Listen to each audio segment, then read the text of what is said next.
జై భీమ్, జై భారత్. ఈరోజు భారతదేశంలో ఉన్నటువంటి ప్రధానమైన సమస్య బీసీల సమస్యగా భావిస్తూ, ఎందుకంటే భారతదేశం జనాభాలో 55% పైగా ఉన్నటువంటి 139 కులాలుగా వర్గీకరించబడినటువంటి బీసీ కులాలకు ఎక్కడ కూడా విద్యా ఉపాధి రంగాలలో ఎక్కడ కూడా వాళ్ళకి అభివృద్ధి రంగంలో ఎక్కడ కూడా ప్రభుత్వాలు సరిగా పనిచేయట్లేదని చెప్పేసి తెలియపరుచుకుంటూ, స్థానిక సంస్థల ఎన్నికలలో కానీ అలాగే విద్యా రంగాలలో కానీ ఉపాధి రంగాలలో కానీ వాళ్ళని పైకి అభివృద్ధి పరిచే విధానంలో ఈ రెండు రాజకీయ పార్టీలు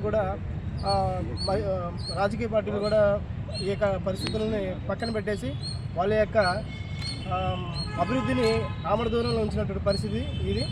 కాబట్టి ఈ భారతదేశం నుండి సమస్య తీరాలి అంటే ఆర్థిక అభివృద్ధి బీసీలపై అయినటువంటి ఒక విధానాన్ని తీసుకొచ్చి ప్రవేశపెట్టి బీసీలకి ఖచ్చితంగా చట్టసభలలో ప్రాధాన్యత ఇస్తూ వాళ్ళ అభివృద్ధికి తోడ్పడాలని చెప్పేసి భావిస్తున్నారు. అలాగే ఈడబ్ల్యూఎస్ అని చెప్పేసి కొత్త పద్ధతి తీసుకొచ్చారు.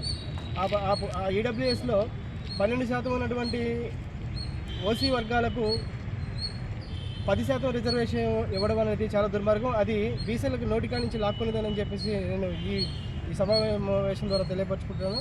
అలాగనే బీసీలకు సంబంధించినటువంటి 55% పైన ఉన్నటువంటికి సగం, అంటే బీసీ జనాభా శాతం 22% వాళ్ళు ఇచ్చినటువంటి రిజర్వేషన్లు ఎంతోమంది మహనీయులు కొట్లాడి పోరాడితే తప్ప ఇచ్చారు. కానీ ఈడబ్ల్యూఎస్ అనేది